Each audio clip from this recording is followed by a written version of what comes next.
Well, joining us in the studio is former Chancellor of the Exchequer Kwasi Kwarteng and former Labour MP Luciana Berger. Thank you so much.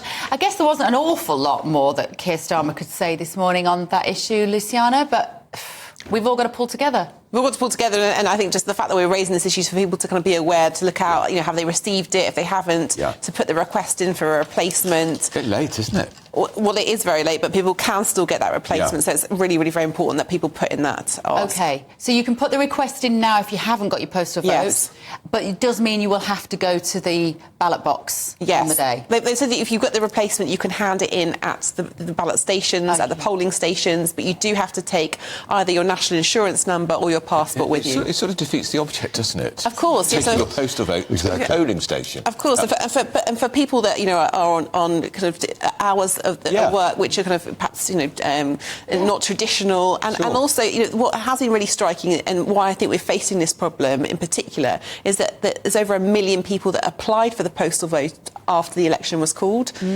So those people that wanted to exercise their vote in that way because they perhaps weren't expecting an election because they were going on holidays and now might not have the opportunity to do so. Big issue in Scotland where schools have been shut. Look, I think it's a minor scandal, frankly, because as I've said before, I think lots of people, for whatever reasons, rely on postal votes. A lot of the cases that I remember were very elderly people in their 90s. They had mobility issues and they really wanted to get that vote in. And so if these votes aren't there, they're not being delivered, I think that's a big problem. Does it raise this issue of whether we should be modernising this system completely now and going on to some sort of digital means of voting? Is the technology there yet? Look, I'm not sure it is, but I think the issues around other forms of voting are associated with fraud and manipulating the vote. But, I think it's quite weird that we're using essentially the same technology that we did 100 years ago it really is. For voting, and maybe that will evolve. But there are issues in terms of the integrity and safety that need to be addressed. Do you vote in person or how do you do it? I would always vote in person. I've never had a post. I like to. But we've been lucky. I've generally been in quite dense areas where the polling station was just round the corner. Sure. And I was physically fit enough and able enough to be able to walk into the polling booth. Do you think we should be mandated to vote, Luciana? We are Australians are mandated to vote. I would be open to us putting that question to the country. I would actually support it. I think anything we can do to encourage as much participation as possible. I'll be going with my kids to the polling station on Thursday morning for them to see. As long as you had a category none of the above. Absolutely, and actually, you can spoil your ballot. Absolutely, you can spoil your ballot paper. I mean, that's one of the things that perhaps the public don't get to see on election night when, as candidates, you go through with the returning officer and look at all those spoilt ballot papers, and people put some very colourful language. I'm sure. Not about you, though. Never. So I'm very much a kind of individual liberty person. The idea of forcing people to vote seems to be a bit strange to me, and many people will say, well, I'm exercising my right not to vote. Right, I want to tackle this story of today, this one about Sir Keir Starmer, Luciana, saying in an interview that, he would very much like to clock off work at 6 o'clock on a Friday and nothing gets in the way of his family time. Good or bad? So I'm glad that you've clarified that he was talking specifically and only about Friday evenings, because I think some of the press today have kind of misrepresented that, and certainly some of the representations that we've seen from Conservative representatives, including Grant Shapps today, has made out that he wants to clock off every day at 6 p.m. He was in an interview discussing what he does to spend time with his family, that is the time as a family they come together on a Friday evening. He's got children in the early teens. That's the time when they often have a dinner together and on a weekly basis. And a Jewish wife, which is relevant to the conversation, do you think? Well, just that's when they come together as a family. Some people in this country have a Sunday lunch, and his family come together on a Friday evening. A 95-year-old father-in-law tends to join them, I think, on a Friday night. Yes, and he's spoken about that in great depth and detail. Yeah, but let's be very clear.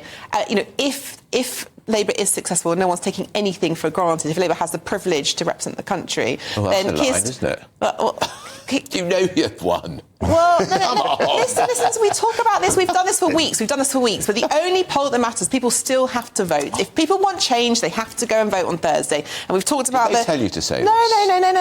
Listen, they're programmed to say this stuff. Well, both Kwasi and I have been candidates. I've stood in 4 general elections. Kwasi stood in 5 general elections.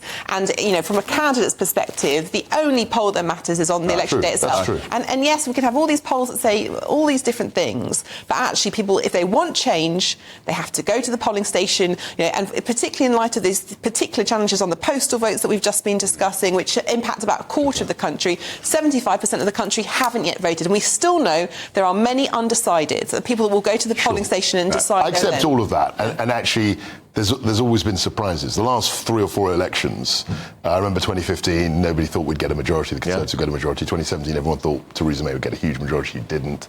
So there's always generally surprises. But the polls would have to be drastically wrong. I mean, wrong in the way they've never been before for Labour not to win on Thursday. What about 6 o'clock Friday night? So I think that was a very naive thing for him to say, partly because when you're in government, things happen all the time. I remember when Russia invaded Ukraine, we had a cabinet meeting at 6 in the morning. Nobody could anticipate that. When I was business secretary, we had energy crises. You had to deal with them. You had to have meetings on Saturday mornings, on Friday night, whenever. So for him to say, I'm going to clock off every Friday at 6 p.m, I think was very naive. So what was he doing then? What was he? If it could be in mind naive, it could just be that he's appealing to the working parents. There's a few things. I mean, let's be very clear. Of course, Keir understands the responsibilities that come with being a prime minister, and we can look at his time when he ran the CPS in this country. Of course, he knows what comes with that, and he's been, as leader of the opposition, he will have still been required to attend or be present or have briefings on Cobra-related matters, for example. I think separately, it's pretty disdainful, I think, for the Prime Minister, who himself acknowledged only a few weeks ago in a radio interview how important it was for people, including Keir Starmer, to spend time with their families. You can't work 24 hours a day, 7 days a week. Of course, there will be urgent matters that come up and present themselves. But let's be very, very clear. Who's the only person in this election campaign who's clocked off early? It's the Prime Minister. It's from D-Day. From D-Day. But it's true that... From D-Day. I knew that line was coming. I've heard every Labour rep. I can hear that coming over the hill, right? He didn't go home to watch Coronation Street, though, did he? He went off to go and do more work. But that was a serious matter on an international stage, both in terms of engagement with international leaders. We're talking about matters which are nationally important. And he acknowledged the mistake. I mean, he said the next day, I made a mistake. You have to be very careful when you have those accusations. And in fact, we just watched on this show a speech by the Prime Minister, I believe he was in the factory just an hour ago, where he himself talked about the importance of family and having time together. He's making the point, though, isn't he?